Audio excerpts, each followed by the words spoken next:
Putin is provoking Trump, and Trump has appointed Tucker Carlson as White House press secretary, reflecting appointments in the future cabinet of the 47th President of the United States. Today we are talking about this with Sergey Aslanyan, a journalist and host of the Khodorkovsky Life program. Sergey, hello. Good evening. Our broadcast is now taking place on YouTube, so I ask our viewers, please join us, like this broadcast, of course, write your questions in the chat, your opinion about our conversation with Sergey. Well, for you, Sergey, I have my first question. Tucker Carlson, who interviewed Putin, will now become the White House press secretary. How do you assess such an appointment? This is always a very interesting competition, whose press secretary is mysterious, non-standard, original, and in general, there was no such position, for example, at the Soviet court. There was always either a minister or some abstract piece of paper, like TASS is authorized to declare. Then the Americans instilled this fashion on Russian soil and began to surprise with all sorts of their press secretaries, with whom some gender nuances and intrigues are associated. And some presidents were even about to resign, because they had something like that happening there. And then such special young ladies of a wide profile began to appear, who on behalf of the White House told something to the whole world. Russia picked up this initiative. The disease turned out to be contagious. But, unfortunately, it ended with the drug addict Masha Zakharova, who poses a danger to people's health and even more so threatens with political complications, when such a person is from a seemingly whole state, no matter what she says, even if she is silent. This is in principle a threat to public safety, not to mention the international situation. And now this exchange of slaps continues, because, in principle, anyone can be a press secretary.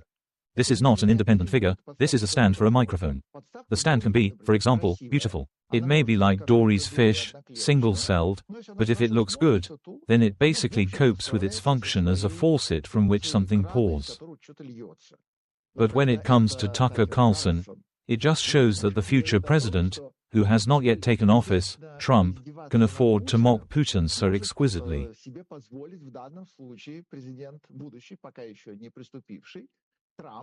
And in general, given that he knows how to regularly change this deck, he has other more key positions there for life.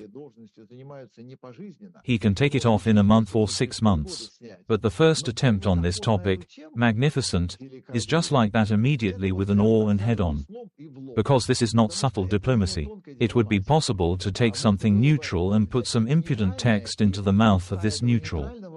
But when this figure of Carlson, about whom few people in Russia have heard, because you never know how many of these Carlsons live on the roof, we know, they have a motor. After all, this is a foreign policy topic, and it is clear all over the world that this is trolling. It's very elegant, it's very ironic, and it's absolutely unambiguous. And for Putin, this is a reason to at least reconsider Masha Zakharova and put Miss Universe in this position. But given that Trump, in principle, is greedy. And how can this position, this appointment, be blocked? But only in an equally unexpected move. And then exchange your attacks like this, changing press secretaries. Function itself, since it does not imply any personal characteristics, diction, height, color, weight. There are no other parameters. Well, and also a certain photogenicity. It doesn't matter that it's Carlson. It is important what his last name is. It matters. It is important that it was not Masha Zakharova. Therefore, according to the characteristics that you say, it does not fit a little.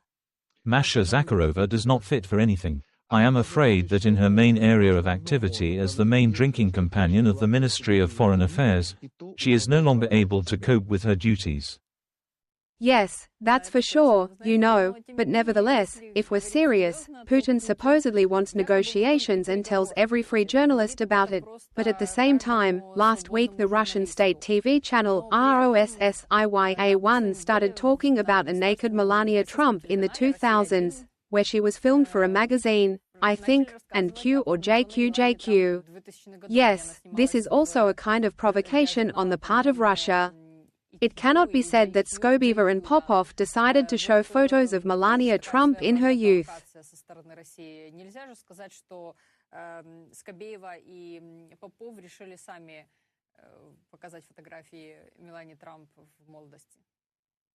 There is no reason to expect from Russia the noble intelligentsia, educated refinement and refined presentation.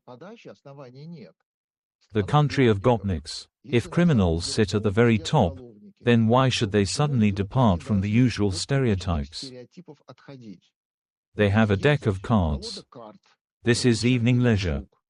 The most important one even has an aqua disco with a pole. This speaks of his incredible intellectual sophistication. But because this is what kind of aesthetics? After you ruled empires, read Leo Tolstoy's For the Night once again, and even looked at some Masha Zakharova, who was depicting something on this pole, trying not to fall. And in this completely normal scenario for Russia, of course, there is always something with a three-letter word on the fence, something so genitally entertaining, and even more so such a brilliant opportunity not to forgive Trump, the most beautiful woman on planet Earth. Well, accordingly, Russia allows itself not to pretend to be intelligent, decent and generally worthy. She is like this: here she was in bast shoes, here she was with a fix, here she was with brass knuckles, so she remains. Therefore, it is very important for Russia here, in this case, not to play with itself, but to declare it right away. Putin, who came to the throne, promising to kill everyone in the toilet, and not in the toilet or lavatory, is still very understandable to the people when he has a grin, a moronic grin, like the people love it, because if anything, eat Patrobulkin's brother on the facts, look, here he is our president. That is, Russia, that's what it is. When Russia is told that it now has the second most powerful supercomputer in the world, the space program, that Russia is a country of writers, it is actually, look at what Melania Trump is. Yes, you know, but at the same time I would like to talk about Trump's appointments, and about the fact that now a Trump cabinet is gradually emerging, and Musk and Roma with you will become the head of one of the newly created departments of state efficiency.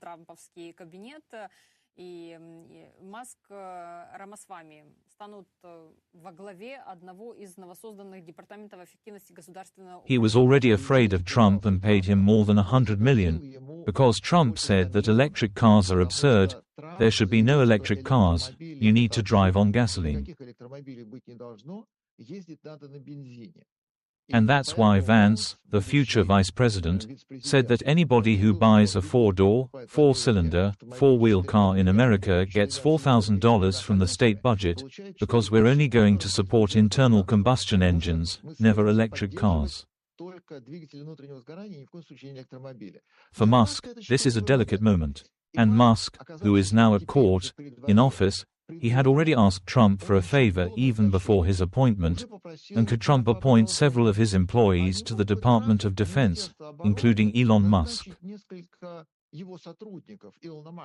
He has good guys, they will perfectly provide Elon Musk's defense with an order. This is a direct conflict of interest. The application that, upon taking office, immediately get favorable positions in the distribution of finances in his favor, suggests that Musk could not be appointed anywhere. Under no circumstances. Because here is a conflict of interest between Elon Musk and the administration, politics and economics. It is completely different. And since he was taken, it means that he was heavily indebted. And Trump, who creates a Trump for him, creates a department for him, comes up with something to do with this person, apparently owes him much more than the $100 million appearing in the press. Elon Musk himself was, until recently, the most progressive person on planet Earth. Elon Musk invented and brought his ideas to life. In terms of its power, it was probably close to Tesla, whose surname it took as a brand for its electric vehicles.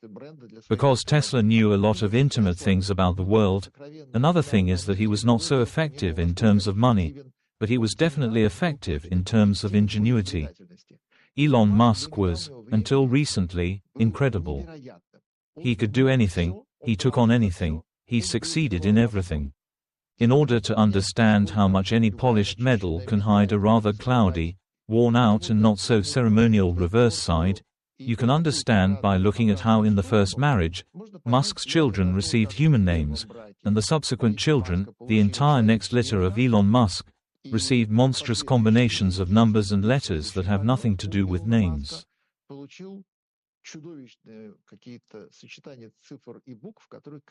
That is, the characteristic is nonlinear. This is not a rocket that constantly follows the right trajectory and says that you need to quietly deviate from the course. This suggests that we have the right to expect perfection from a person, but he has no right to live up to our expectations. And little by little, it is now descending from orbit. And now, losing his mind, in front of everyone's eyes, Elon Musk, behind whom there is a trail of reputation, magnificent, brilliant, applauding, charming Trump, ascends the throne and begins to rule something in the state.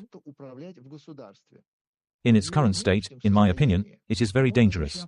Not only because now he will pull the blanket over himself, not only because in the near future we will be honored with a fairly obvious corruption scandal, in which, unfortunately, Elon Musk will be the main defendant, but also because the administration is built on the basis of personal preferences, as well as personal financial obligations of the president of the future, who will be president only on January 20th. Not because it is expedient, not because they are specialists, not because they are people capable of solving problems, but simply because the future president owes them a lot. This suggests that the administration will be ineffective and it will be very eclectic and as scandalous as possible. For America, this is normal. America, in principle, lives with internal problems. And Ukraine is not considered here. America generally looks down on the rest of the world, well, like from Olympus. Well, of course, that down there, at the foot of Olympus, there are some people, they have some problems. And we are here on Olympus, gods, what is our profession? Well, to deal with, among other things, these human problems. Sometimes we go down from Olympus and decide something like that there. But in general, our most important life is on Olympus. And here is America, it is just like that. America for Americans, America for Americans, America for Americans. And if America, for example, wanted to solve all other geopolitical problems, and it is still the #1 country for planet Earth, she really knows how to solve them. When America needs it, it is able, among other things, to end world wars. Well, she can really start them, but she ends them really dashingly, both the First World War and the Second World War. At the same time, America has a huge number of conflicts and problems that seem to affect it directly geographically. Canada is the only peaceful place. Mexico is no more. South America, Central America, also not. Will anyone do the US for this? Well, you think, Honduras is there. Well, you think, somewhere in Venezuela, some psychopath, once again a bus driver, exchanged himself as the winner not only in the socialist competition, but also in the presidential elections, and now rules his country in such a way that it is not at all clear how to live there. So what? And this happens all the time. And it would seem that if America cares about everything, it would solve, among other things, on the principle of geographical proximity, the most acute problems that may resonate with it. For example, a wave of very serious emigration, when people flee from Venezuela to America, when they flee from Mexico to America. To do this, the United States is just building a fence. They say, let's eventually link assistance to Ukraine with our Mexican problem, the border. That is, there is political maneuvering, which in fact hides the absence of any very serious thoughtful policy. I don't care about Ukraine, it's far away. I don't even care about Mexico, although it's nearby. And when, with such an attitude, with such, in principle, normal life in America, when only what is happening inside the country is interesting. Trump, as a president who is primarily interested in the American economy, American business, financial flows within America, he is also not a strategist of planet Earth in order to solve the problems of Ukraine. And he assembles his administration from people who will now tear this patchwork quilt to pieces with their teeth. And he will do what he loves. Trump is very fond of such intrigues. He is beautiful in them. At the same time, he is quite straightforward in this regard. And he is very good at stunning his opponents with such decisions when the crowbar flies right into your forehead. Quite strange for a politician, but quite typical for a cowboy. Well, especially since in Hollywood, his image, as we know, is unraveled and does not represent any mystery. Here is America, Trump, the new administration, all these appointments are their cuisine, this is a dish in their pot. And the rest of the world is engaged as. There is a new Christmas tree called Trump. And all now are political scientists, experts, politicians, presidents of other states, journalists, strategists, Philistines. Everyone climbs this Christmas tree to accommodate a beautiful Christmas tree toy. I'm discussing something with Trump here, or I'm talking about Trump, or I know something intimate about Trump. And now, by the way, I can still tell you fortunes on Trump on coffee grounds. Because Trump is a really beautiful background, and against his background, any Christmas tree decoration, even not the most brilliant, sparkles and shimmers. Especially when you hang higher, everyone looks at you. You've climbed high, look, it's still a little bit to Trump, and after 25 handshakes you'll really make it. Everyone is engaged in narcissism, jubilation. And America, which is on the garden principle before everything else, willingly encourages this and will be primarily engaged in the domestic agenda. And we all expect that she will still deal with the external one. Well, in fact, I want to discuss with you the appointment of the new leader of the Republican majority in the Senate. Now John Thune from South Dakota has been appointed.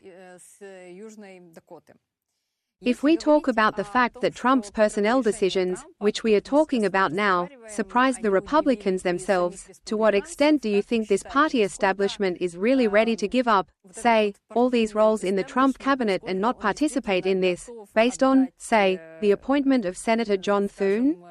After all, we know that John Thune is a very ardent supporter of helping Ukraine. He spoke in the spring and in April voted for help to Ukraine, constantly stressing that America cannot leave the foreign policy arena, where now the main issue is still the resolution of the Russian-Ukrainian war. Весной и в апреле голосовал за помощь Украине, все время говорит о том, что не может Америка уйти с внешнеполитической арены, где сейчас главным вопросом является все-таки разрешение российско-украинской войны. This, of course, is encouraging, but the National Security Advisor, for example, is not going to help Ukraine. And a number of key positions imply people whom Trump has practically appointed not in favor of Ukraine, but he understands perfectly well that in addition to McDonald's, there is also Burger King. It is necessary to somehow take into account possible, at least, issues. And there must be someone in the administration who knows how to give answers to these questions. Well, for example, Tung. Why shouldn't he be? Very good. Moreover, in fact, while only Trump was climbing this Christmas tree and representing the future model of the president, he promised so much that now it really needs to be dealt with. And it did not occur to him to deal with it at the moment when he promised. He had the task of reaching the final, scoring the final last goal in the goal, winning, and after that standing on the podium with the Champions Cup. And after he perches on this very pedestal with the cup, he needs not only to shine, but also to answer for his obligations. In terms of financial matters, he is already responsible, it is evident from his appointments, and in terms of political appointments, he is preparing for the fact that he will have to resolve the issue of Ukraine, among other things. He talked so much about Ukraine, he promised so much that he would have to. He has not yet thought about Ukraine. When he promised, he didn't even really know where it was on the map. Therefore, now, of course, just in case, there should be several collector's specimens of specialists who understand this issue, understand and have already somehow tasted this problem. Because you never know what you're for. But if you have known what has been happening in Ukraine in recent years, you keep an eye on this information field at least, not to mention Ukraine itself and Russia. This means that you need to be there so that you can give the right answer at any time. At least a hint, at least a hint, at least not silent. There will be more than one such person. The question is how significant they will be, and what will come after. Well, you can listen. And after you have been diagnosed, how many patients believe the doctor, and how many are offended by him? A lot of people are offended. They say I went to look for another doctor. Trump is also going to appoint a special envoy in the near future, whose task will be to lead negotiations to end the Russian-Ukrainian war. This is a similar work that Kurt Volker did in his time in 2017 to 2019. What do you know why there was no such position under Biden, and how neutral do you think this person should be, or can we expect some surprises here too? здесь тоже можно ожидать каких-то сюрпризов. This is a lightning rod, because if the president directly fulfills his obligations to the electorate and gets involved in the problems of Ukraine, then he not only promised, but also, having taken it, clattering his sleeves, is responsible for failure. Therefore, there should be a special person with powers in the rank of minister. This is really such a serious problem that we appoint a special person, and he, of course, will know the issue deeply and offer the most reasonable solutions. And if he fails, then I will appoint, I am the president, I will appoint the next one. And if the next one fails, I'll appoint another one. But it's not me. That is, a specially appointed person will be responsible for my obligations to stop the war. And he should have the most autonomous, that is, he cannot be the 638th Deputy Secretary of State. He must be at least a high-ranking leader, so that the tomatoes fly only at him. Well, that is, we cannot talk about the position yet, and, for example, about the understanding of the Trump team, what a fair world should be in general, there is also no such understanding yet. There are a few people, there are very few of them. They are mainly in the Russian-speaking segment. They are astrologers of a very high level, graduates of the Academy of Astrology, and they are the most accurate in their forecasts today.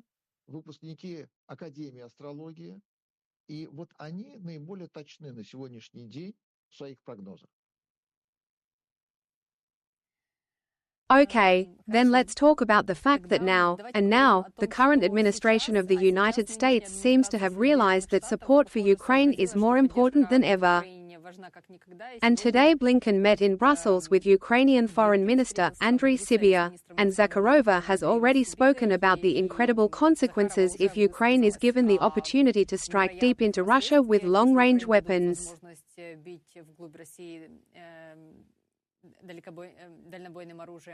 Do you think the Biden administration is now aware of what is happening, the seriousness of this situation and in general how ready it is for action, or are these some kind of last impulses?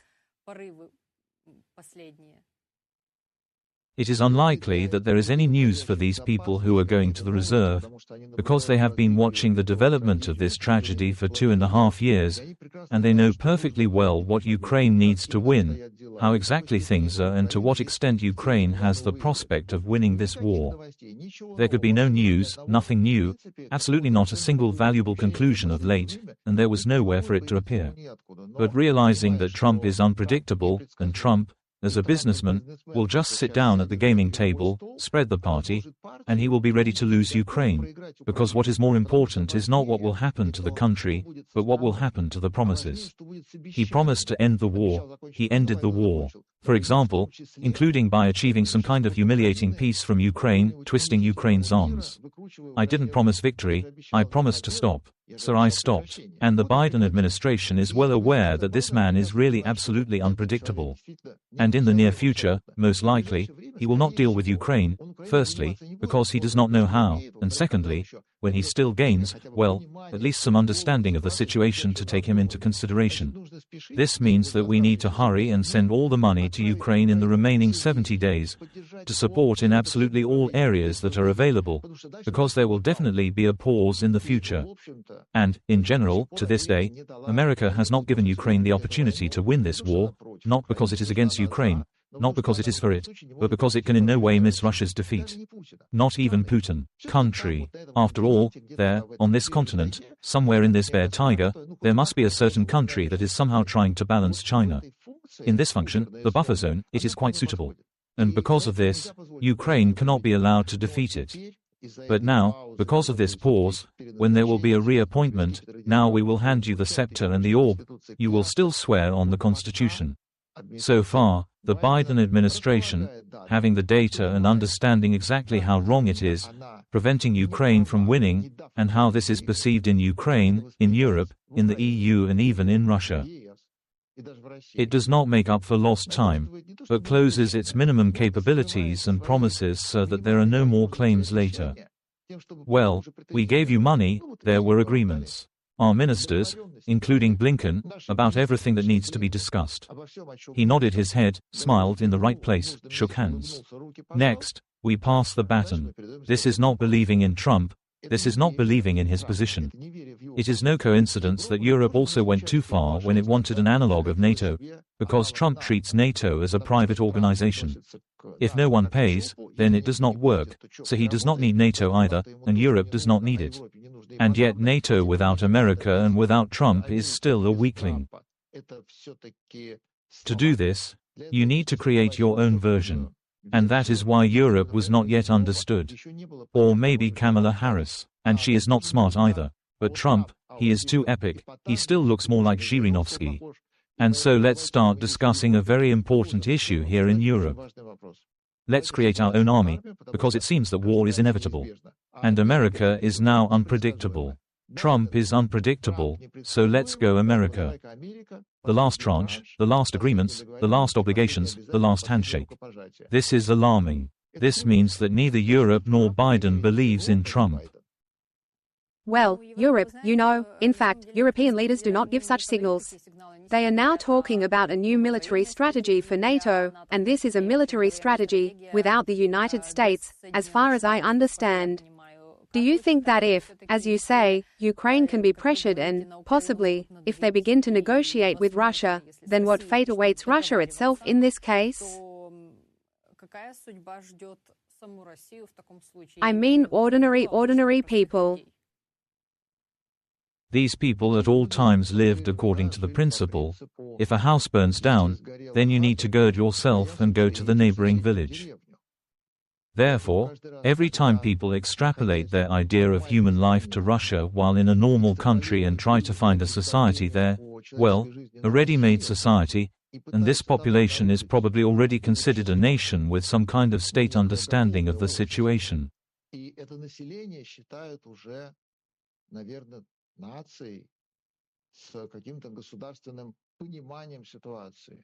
They are very much mistaken, because there is no public opinion in Russia, there is no society in Russia, it has not been formed.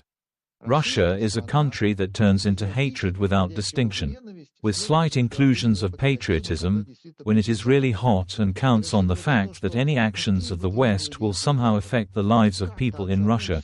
This is a very high assessment. This is very complimentary for Russia. There is a Moscow Principality in Russia. In this Moscow Principality, 22 million people live directly in Moscow, although statistics do not agree with this. And about 15 million people live in the Moscow region, although statistics also do not agree with this. In total, according to official data, 147 million people live, which, of course, do not exist, because there are no more than 100 million people in Russia. But about 30 of them live in Moscow. 70 million, actually 60. This is the rest of the country. 18% of the Russian population is fed directly from the power vertical from Putin. That is, these are ministers, chauffeurs of ministers, hairdressers, mistresses. These are the restaurants, all the staff. Those in power and in purse, and those who serve this power. 18% of the population. All the rest are those who fall into the statistics of those living below the poverty line. How many packages of sanctions have been applied to Russia now? What happened to Russia? Under these sanctions, Russia now, Putin's daughter, for example, has acquired the second most powerful supercomputer on planet Earth. The world's most powerful supercomputer. In fact, he is the second, because no one really measured his position, he is not officially declared. To assemble such a computer, you need to go directly to the manufacturer of the chips, all the electronics of the processors. Processors for these supercomputers, they are not domestic. You can't pick them out of the phone with your finger. In other words, Russia ordered it directly from the Americans, because it is Intel, and said, Intel, we are making the most powerful computer, we need this configuration, these tasks, these are the parameters. These are not products that are made as consumer goods, on whom God sends, let's make 100 loaves of sausage, maybe all 100 will be bought. This is not a sausage. This is not even an Inpashiv, this is Fabergé. In order for a powerful supercomputer to appear in Russia in the midst of the war under sanctions, for this the customer directly contacted the contractor. In order for the Presidential Executive Office, for the FSB and the Federal Guard Service of the Russian Federation to have cars of European brands, the BMW 7, electric, i7, the latest, 24-year-old. For this, it also needs to be bought directly at the factory. In order for Mercedes dealers that have closed in Russia, every night, every evening in the yard to unload a car transporter with covered Mercedes cars that came from Europe. For this there must be direct commercial relations. And when some sanctions that do not seem to allow anything in Russia, they should cause a wave of popular anger, they should affect the livelihood of people, and ordinary people should present a bill to the authorities. These are the tolerants, these are those who agree.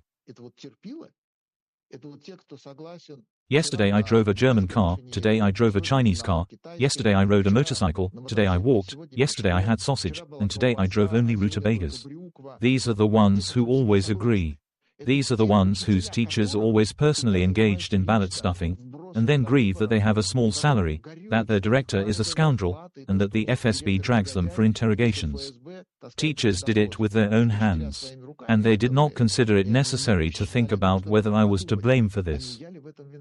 And all these people, they are always ready to tighten their belts, unlike the authorities, who will drive new BMWs and build a supercomputer for themselves, relying on the direct assistance of the United States of America.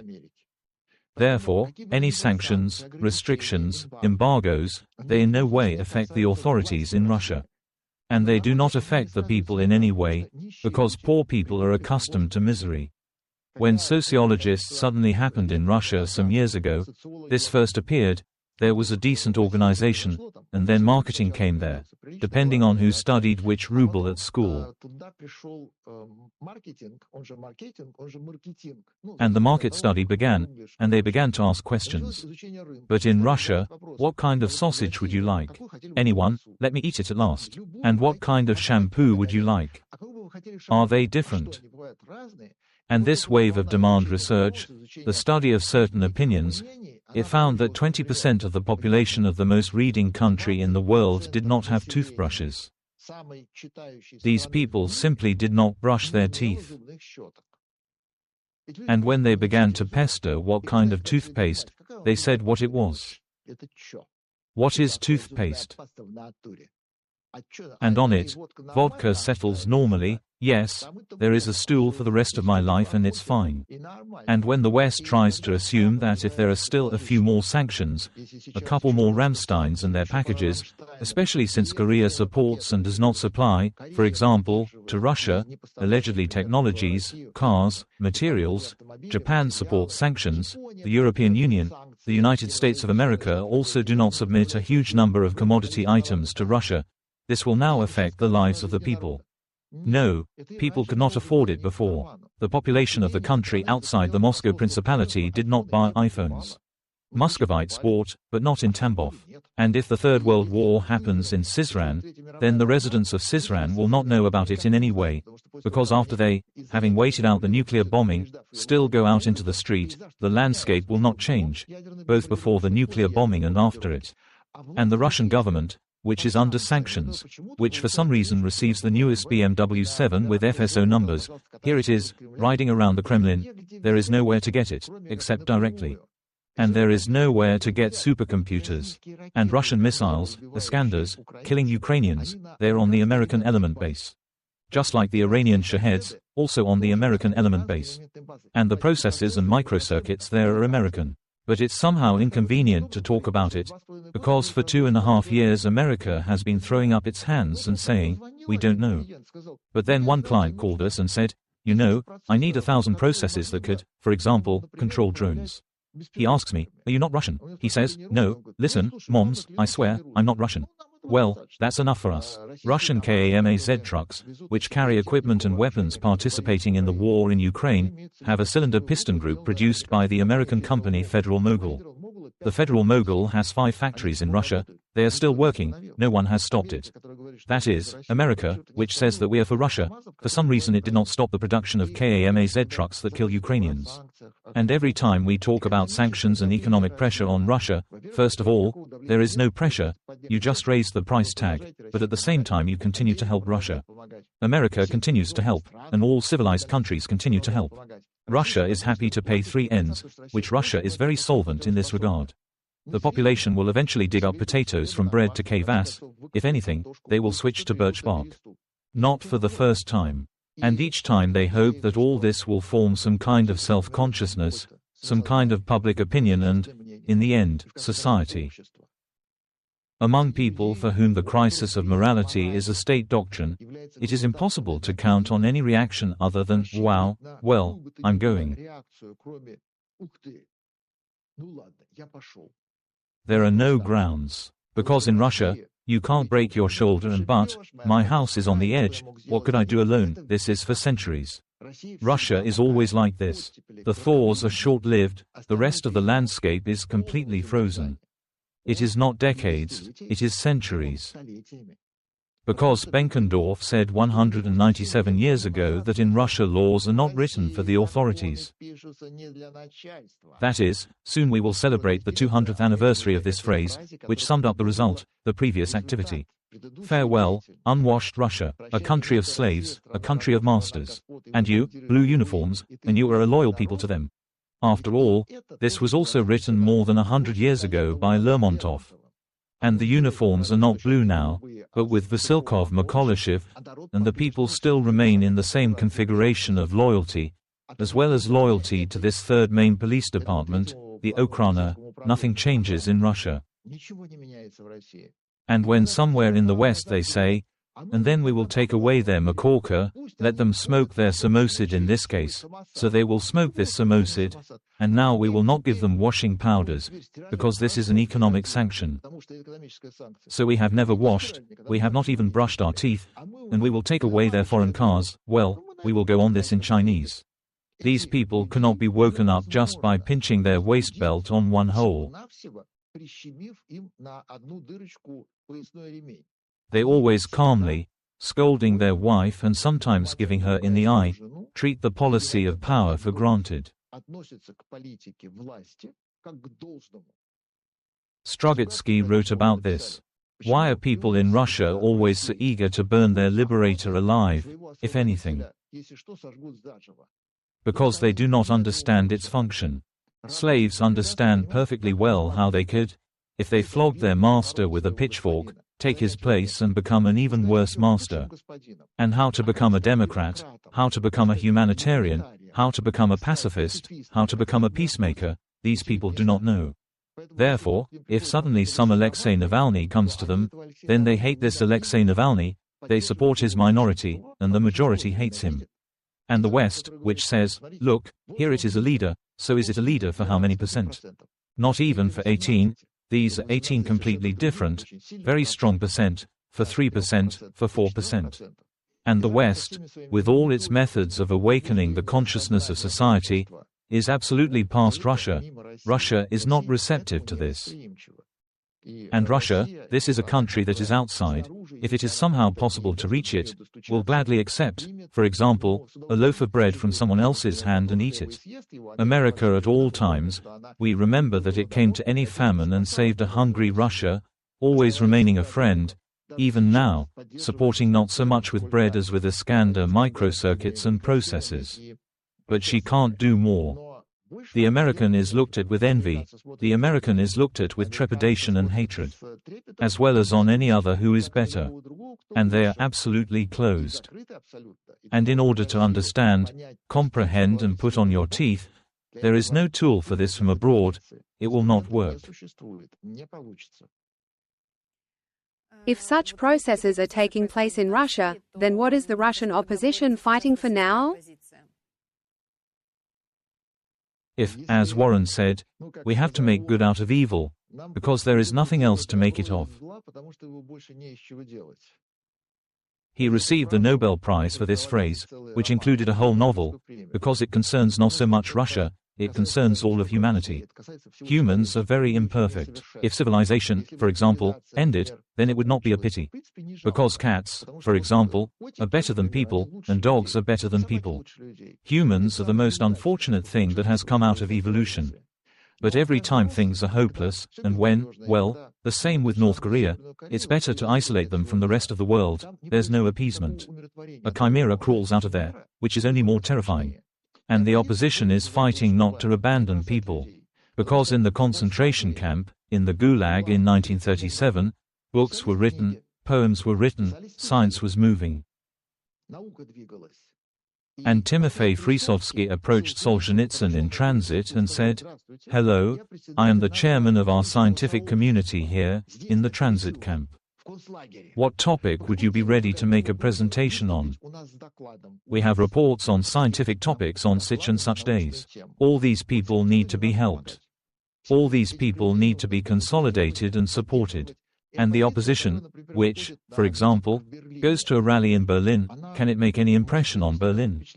No. Can it really help people who, for example, stayed in Russia, who understand, want to, but can't, because they are behind the curtain, because they are in the Gulag? Yes, because support is very important. This visualization is ineffective. When you go out against the riot police with a flag, with a banner, with your conscience, you end up in prison, or you are killed, well, or you were forgiven for the first time, but it seems so to you. You haven't achieved anything. No, you did, because when both you and him, a few more came out and showed. The more terrible the authorities, the stronger the opposition. These gestures, they never lead to a result immediately. And we came out here, and we won, and the riot police fled. No, the riot police did not run away. But this is very important. It is very important that always, nearby, somewhere, at the moment abroad, there are people who are for you, who are trying to negotiate with the whole world on your behalf. You are deprived of such an opportunity, you remained in the Gulag. But even outside the Gulag, the world must know what is happening. The world must understand who is right and who is wrong, who needs help, who does not, who should be condemned for what, who and how to support. And the opposition is engaged like people who have found themselves free, someone through a torture chamber who has broken free. These are the only ones who can tell, show and explain what is happening so that the West understands, and with their actions reassure those who did not break out and are likely to die in Russia in the near future. Russia is not monochrome in this regard. Not all are grey, not all thugs, not all are for Putin, not all of the 18% who directly benefit from him, first of all, material benefits. And in Russia during the Gulag, in the darkest, most monstrous, most terrible times, under the Tsars, under serfdom, nevertheless, there was always an intelligentsia, there were raznochenцы, there were revolutionaries, there were poets, there were satirists, there were people who did not agree with the authorities. Where did they come from? Well, how are you? A well-fed nobleman, why on earth do you allow yourself, among other things, the uprising of the Decembrists? And that's it. It would seem that there is nowhere for them to come from. No, there is where they come from.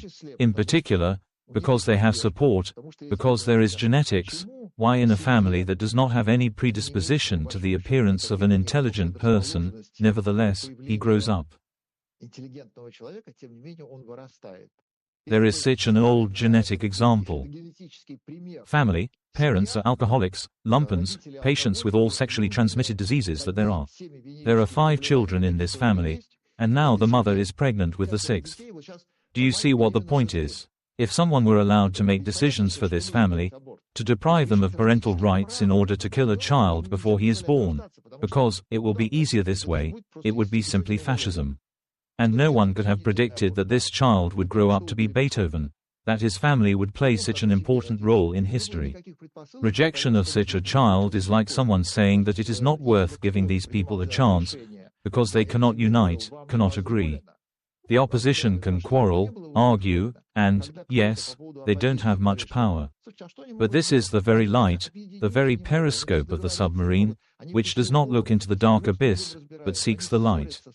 And this light, perhaps, will someday become visible to others, to those who are now at the bottom, in their metal barrel, sealed forever.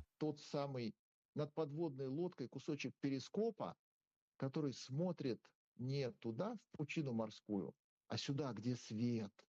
И этот свет видит и позволяет этот свет увидеть другим, тем, кто там на дне морском, тем, кто вот в этой металлической бочке запаяны, может быть, навсегда. Sergey, I am very grateful to you for this conversation, for the fact that we are ending it on such a rather optimistic note. As for me, I would like to remind our viewers that Sergei Aslanyan, a journalist and host of the Khodorkovsky Life program, was with me on the stream today. Thank you very much. Glory to Ukraine. Glory to the heroes.